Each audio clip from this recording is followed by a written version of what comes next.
নমস্কাৰ বন্ধু বান্ধৱীসকল, মোৰ চেনেললৈ আপোনালোকক স্বাগতম জনাইছোঁ। আজি পাৰ্চেল এটা লৈ ৰৈ আছোঁ। কি পাৰ্চেল মই আপোনালোকক দেখাই আছোঁ।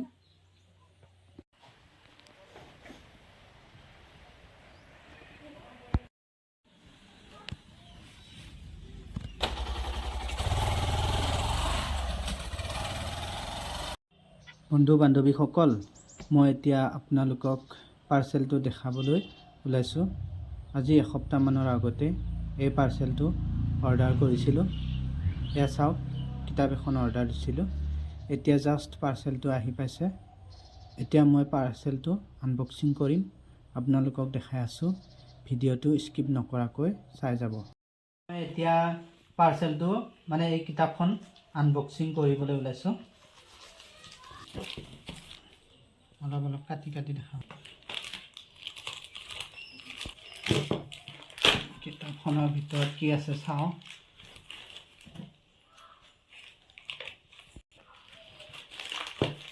এইখন পাৰ্চেলৰ ভিতৰত এখন কিতাপ ওলাইছে। আমাৰ হিয়াৰ আমঠু জুবিন দাৰ। অতি আগ্ৰহেৰে মই কিতাপখন অৰ্ডাৰ দিছিলোঁ। এখন চাওক বন্ধু বান্ধৱীসকল, কিতাপখনৰ নাম হৈছে পিতৃৰ দৃষ্টিত জুবিন গাৰ্গ, আৰু কিতাপখন লিখিছে কপিল বৰঠাকুৰ, এই জুবিন দাৰে নিজৰ পিতৃ।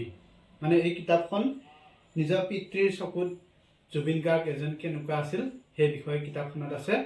পিছত পঢ়ি আপোনালোকক কেতিয়াবা সময় পালে দেখাম। চাই লওক। কিতাপখন চন্দ্ৰ প্ৰকাশনৰ পাণবজাৰ গুৱাহাটী 1 এনেকৈ লিখা আছে। এইটো চাওক।